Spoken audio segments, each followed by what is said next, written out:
Breaking news గ్రామ పంచాయతీ ఎన్నికల వేళ సూర్యాపేట జిల్లా బేతవోలు గ్రామంలో వినూత్న దృశ్యం కనిపించింది. కాంగ్రెస్ సర్పంచ్ అభ్యర్థి వనపర్తి రామారావు గెలుపు కోసం బీఆర్ఎస్, సిపిఐ, టీడీపీ నేతలు కాంగ్రెస్ తో చేతులు కలిపారు.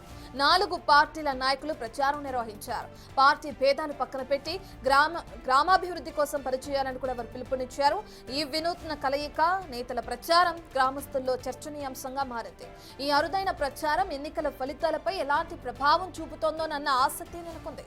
గత ఎన్నికల్లోనూ గ్రామ అభివృద్ధి కోసం ఒకే పార్టీ అభ్యర్థిని మిగిలిన వారు సపోర్ట్ చేసినట్లు, ఇప్పుడు అదే సాంప్రదాయం కొనసాగుతున్నట్లు చెప్పారు పార్టీ నేతలు.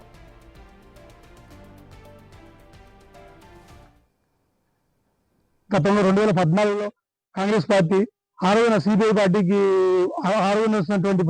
ఆరోగ్యటువంటి పొత్తులో భాగంగా సిబిఐ పార్టీకి సపోర్ట్ చేసి కాంగ్రెస్ పార్టీ ఆ రోజు సిబిఐ పార్టీని మరి గెలిపించడం జరిగింది. మరి తదనంతర పరిణామాలలో మళ్ళీ బీఆర్ఎస్ పార్టీలో ఉన్నటువంటి వ్యక్తిని కూడా మళ్ళీ మేము కాంగ్రెస్ పార్టీ నుంచి మళ్ళీ బీఆర్ఎస్ పార్టీలో ఉన్న వ్యక్తిని కూడా మళ్ళీ గెలిపించడం జరిగింది. ఇది 2019 ఎలక్షన్స్ లో. కాబట్టి 2 పర్యాలు కూడా కాంగ్రెస్ పార్టీ ఇక్కడ ప్రాతినిధ్యం లేకుండా పోయింది సర్పంచ్ అభ్యర్థిగా. కాబట్టి ఈసారి ఎట్టి పరిస్థితుల కాంగ్రెస్ పార్టీ అభ్యర్థిగా కంపల్సరీ కాంగ్రెస్ పార్టీ ఎత్తే ఉంటుంది. కాబట్టి అది ఎలాగో గత 4-5 సంవత్సరాల నుండి నెక్స్ట్ వచ్చేటువంటి గ్రామ పంచాయతీ ఎలక్షన్లలో బీసీ దగ్గర రామారావే పోటీ చేయాలని చెప్పేసి సరే ఈ రోజున మేము సార్ మా కాడ ఉన్నటువంటి పార్టీలలో నెక్స్ట్ కాంగ్రెస్ పార్టీ నుంచి మేము అభ్యర్థిగా ఉంటే మాకు సిపిఐ పార్టీ మరియు బీఆర్ఎస్ పార్టీ నిన్న సిపిఎం పార్టీతో కూడా కొంచెం చర్చ జరుగుతున్నాయి.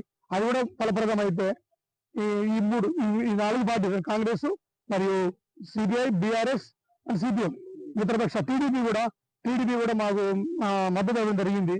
కాబట్టి ఈ ఎలక్షన్ లో మేము అందరం కలిసి అంటే ఈ 4 అంటే ఈ 5 పార్టీలు కలిసి మేము ముందుకెళ్తామని చెప్పేసి మీకు తెలియజేసుకుంటున్నాను.